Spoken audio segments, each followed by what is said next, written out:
الحمد لله حمدا كثيرا طيبا مباركا فيه اللهم صل وسلم على نبينا محمد. باب قول الله عز وجل من بعد وصیۃ یوصی بها او دین. یہ باب ہے اللہ تعالیٰ کے اس قول کی تفسیر کے بارے میں کہ وصیت کے بعد جسے وہ اس مال کے بارے میں کرے یا قرض کی ادائیگی کے بعد. یذکر ان شریحا وعمر بن عبد العزیز وطاؤوس وعطاء وابن عدینۃ اجازوا اقرار المریض بدین. ذکر کیا جاتا ہے کہ شریح، عمر بن عبدالعزیز، طاؤوس، عطاء اور ابن عیینہ ان سب نے مریض کے قرض کے اقرار کو جائز قرار دیا. وقال الحسن احق ما تصدق به الرجل آخر یوم من الدنیا و اول یوم من الآخرہ. سب سے قابل تصدیق آدمی کا وہ اقرار ہے جو وہ دنیا کے آخری دن اور آخرت کے پہلے دن کرتا ہے.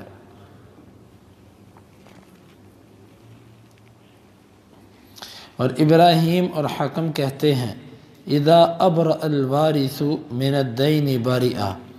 جس وقت وارث کسی کو قرض سے بری کر دے تو وہ بری ہو جائے گا. وأوصى رافع بن خدیج الا تکشف امرأته الفزاریۃ عما اغلق علیہ بابها.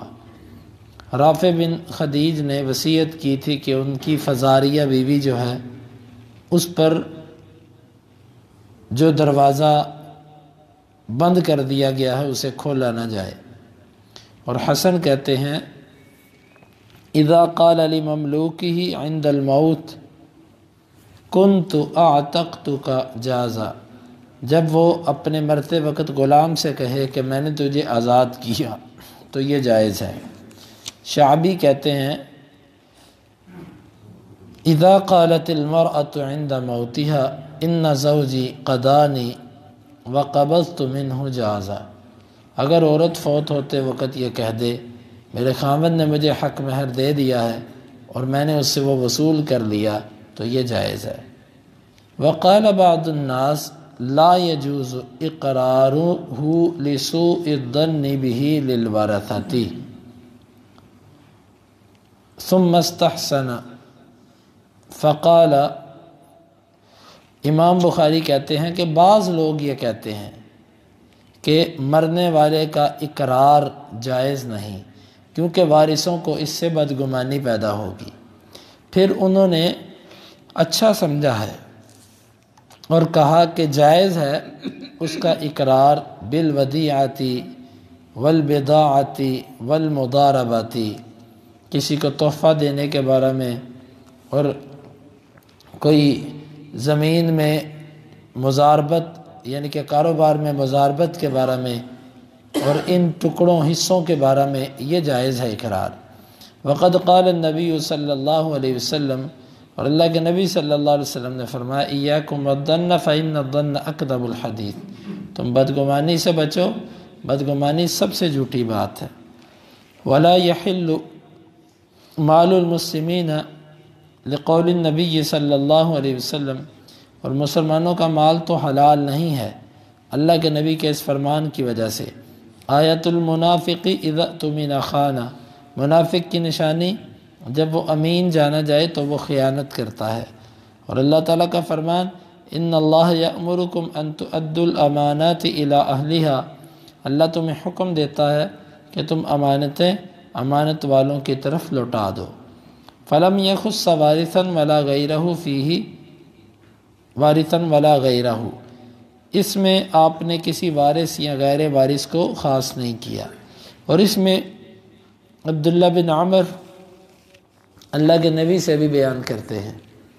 امام بخاری کہتے ہیں کہ ہمیں بیان کیا سلیمان بن داؤد نے جو ابو الربیع ہیں، وہ کہتے ہیں ہمیں بیان کیا اسماعیل بن جعفر نے، وہ کہتے ہیں ہمیں بیان کیا نافع بن مالک بن ابی عامر ابو سہیل نے اپنے باپ سے، وہ ابو ہریرہ رضی اللہ عنہ سے، وہ اللہ کے نبی سے۔ آپ نے فرمایا آیت المنافق ثلاث، منافق کی نشانیاں 3 ہیں، اذا حدث کذب واذا اؤتمن خان واذا وعد اخلف، جب بات کرے تو جھوٹ بولے، جب امین جانا جائے تو خیانت کرے، اور جب وعدہ کرے تو وعدہ خلافی کرے۔ اس سارے باب کا مقصد یہ ہے کہ ایک شخص فوت ہوتے وقت کچھ چیزوں کا اقرار کرتا ہے، مثلا وہ یہ کہتا ہے کہ فلاں کا میں نے قرض دینا ہے، یا فلاں سے میں نے کوئی چیز لینی ہے، یا اس طرح وہ کہہ دیتا ہے مرتے وقت کسی غلام کو کہ جب میں مر جاؤں تو میرے مرنے کے بعد تو آزاد ہے۔ کیا اس طرح کی وصیت کرنا موت کے وقت یہ جائز ہے؟ بعض لوگوں نے لکھا ہے کہ یہ جائز نہیں ہے۔ کیوں جائز نہیں؟ وہ کہتے ہیں اس سے وارثوں کو مرنے والے کے بارے میں بدگمانی ہوگی کہ شاید اس نے ہمارے مال میں کمی کرنے کے لیے جھوٹا اقرار کر لیا کہ میں نے فلاں کا قرضہ دینا ہے۔ مثلا ایک بندہ مرتے وقت کہتا ہے میں نے کسی کا 20 لاکھ روپیہ دینا ہے۔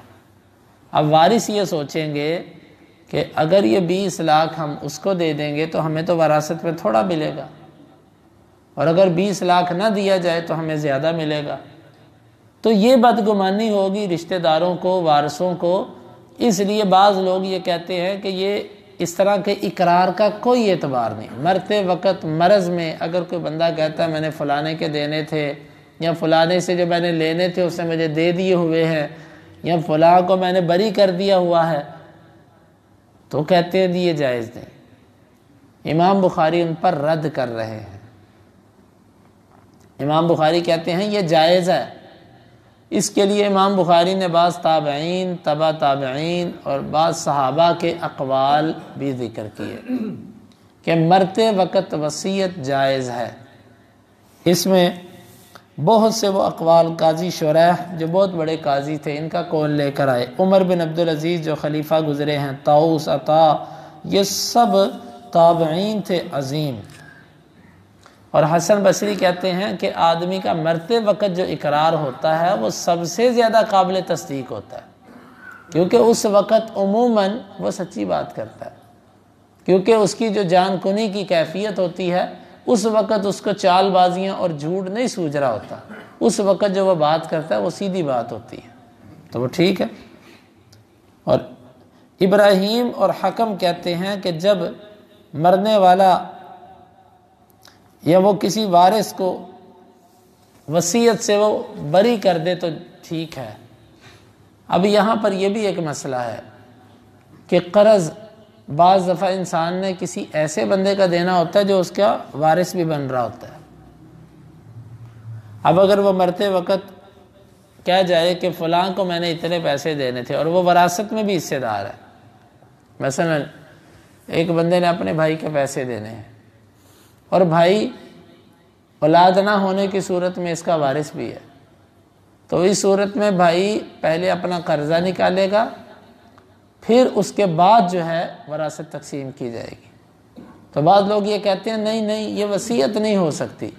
امام بخاری انہی پر رد کر رہے ہیں کہ جب اس نے کسی کا قرض دینا ہے، چاہے وہ وارث ہو چاہے وہ غیر ہو، تو یہ جائز ہے۔ ہاں وارث کے لیے وصیت نہیں ہو سکتی لیکن یہ معاملات تو ہوں گے۔ اور اسی طرح اگر کوئی بیوی یہ کہتی ہے کہ میرے خاوند نے مجھے میرا حق مہر دے دیا تھا، زندگی بھر اس نے نہیں دیا، مرتے وقت عورت یہ کہتی ہے اس نے مجھے دے دیا تھا، لوگوں کو یہ پتا تھا کہ نہیں دیا لیکن اس سے کسی وقت اس کو دے دیا، تو اس کی بات کا اعتبار کیا جائے گا۔ ایک ہوتا ہے وہ کہتی میں نے معاف کیا، یہ بات الگ ہے، لیکن وہ کہتی ہے اس نے مجھے دے دیے، تو پھر کیوں اس پر بدگمانی کی جائے اور کہا جائے نہیں دیے نہیں دیے؟ امام بخاری کہتے ہیں جب وہ اقرار کرتی ہے تو اس کو مانو، اس کو تسلیم کرو۔ جو لوگ اس کو نہیں مانتے، امام بخاری نے ان پر ایک طریقے سے اعتراض کیا۔ وہ کہنے لگے کہ تم اس وصیت کو یا اس مرنے والے کے اقرار کو تو تم تسلیم نہیں کرتے، لیکن خود جب مرنے والا کسی کو تحفہ دے جائے یا شراکت کے بارے میں کوئی بات کرے تو اس کو تم مانتے، اس اقرار کو تم مانتے ہو جو وہ کسی کو تحفہ دینے کے معاملے میں کرے یا وہ شراکت کے بارے میں جو کرتا ہے، اس اقرار کو تم مانتے ہو، اس کو نہیں مانتے۔ کیا وجہ ہے؟ یا تو اسے بھی نہ مانو یا پھر اسے بھی مانو۔ یہ بعض لوگوں پر امام بخاری نے رد کیا۔ اور رہی تمہاری یہ بات کہ جی رشتہ داروں کو، وارثوں کو بدگمانی ہوگی، تو بدگمانی سے تو اللہ کے نبی نے کہا بچو، بدگمانی کرنی نہیں۔ میت کے بارے میں، مرنے والے کے بارے میں اچھا گمان رکھنا ہے۔ اور یہ بھی کہا کہ مسلمان کا مال کسی مسلمان کے لیے جائز نہیں ہے، یعنی کہ تم اگر اس کی وصیت کو یا اس کے اس اقرار کو تم نہیں تسلیم کرتے، کسی پر زبردستی دعویٰ کر دیتے ہو، تو اس کا مال تمہارے لیے جائز نہیں۔ مثال دیتا ہوں، ایک مرنے والا مرتے وقت کہا جاتا ہے اس نے مجھے پیسے دے دیے تھے، اس نے میرا قرض دے دیا تھا۔ آپ یہ کہتے ہو کہ بھائی ہمیں تو نہیں پتا کہ اس نے دیا، ہمارے پاس تو اس کا کوئی گواہ نہیں ہے کہ وہ پیسے دے گیا تھا۔ نہیں، ہم تو اس سے پیسے لیں گے۔ آپ جا کے اس کو پکڑ لیتے ہو، وہ کہتا ہے جی میں نے تو پیسے دے دیے تھے، آپ کہتے ہو نہیں دیے، وہ مر گیا، اب ہمارے سامنے تم نے نہیں دیے، لہذا میں اب پیسے دو، جہاں سے مرضی دو۔ یہ مسلمان کا مال اس طریقے سے لینا جائز نہیں۔ یہاں ایک صورت یہ ہے، کسی نے قرض دینا تھا، مرنے والا بندہ مرتے وقت کہہ گیا کہ وہ مجھے دے گیا تھا، آپ اس کو جا کے پکڑ لیتے ہو کہ نہیں بھائی تو نے نہیں دیے، یا اس نے کسی کا دینا تھا۔ یعنی کسی بھی صورت کے اندر امام بخاری کہتے ہیں کہ مرنے والا جب اقرار کر جائے ایک چیز کا، قرض کا یا کسی اور چیز کا، اس کو تسلیم کیا جائے گا، اس کو رد نہیں کیا جائے گا۔ جبکہ بعض لوگ وہ کہتے ہیں رد کیا جائے گا۔ امام بخاری انہی کا انکار کر رہے ہیں کہ یہ بات غلط ہے۔ اور پھر آگے فرمایا کہ اللہ تعالیٰ کہتا ہے امانتیں امانت والوں کو دے دو، یعنی جس کا قرض ہے اس کو واپس کر دو، جس کی وصیت ہے اس کو نافذ کر دو۔ تو یہاں پر اللہ نے کسی وارث اور غیر وارث کا ذکر نہیں کیا، یعنی امانت وارث کی ہو کہ غیر وارث کی ہو، وہ لوٹانی ہے، وہ دینی ہی دینی ہے۔ اور آگے حدیث ذکر کی کہ منافق کی 3 نشانیاں، جب وہ بات کرتا ہے تو جھوٹ بولنے کا ارادہ رکھتا ہے، جب وہ امین جانا جاتا ہے تو اس کا ارادہ ہی خیانت کا ہوتا ہے، اور جب وہ وعدہ کرتا ہے تو اسی وقت اس کے دل میں ہوتا ہے کہ میں اس کی خلاف ورزی کروں گا۔ یہ اس حدیث کا مطلب ہے۔ اللہ رب العالمین سے دعا ہے، اس حدیث کا باب سے تعلق یوں بنتا ہے کہ امانت رکھی جائے تو خیانت کرتا ہے۔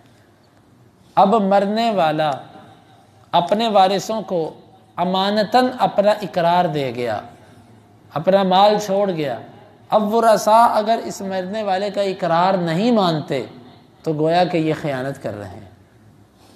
یہ ہے اس کا باب سے تعلق، یعنی کہ خلاصہ اس پورے باب کا یہ کہ مرتے وقت اگر کوئی بندہ کسی چیز کا اقرار کر دے، کسی چیز کو تسلیم کر دے تو اس کا اعتبار کیا جائے گا۔ اللہ رب العالمین سے دعا ہے اللہ تعالیٰ ان احادیث کو سمجھنے کی اور عمل کی توفیق عطا فرمائے۔ اللہم انفعنا بما علمتنا وعلمنا ما ينفعنا وزدنا علما وآخر دعوانا ان الحمد للہ رب العالمین۔ حدیث نمبر 2749۔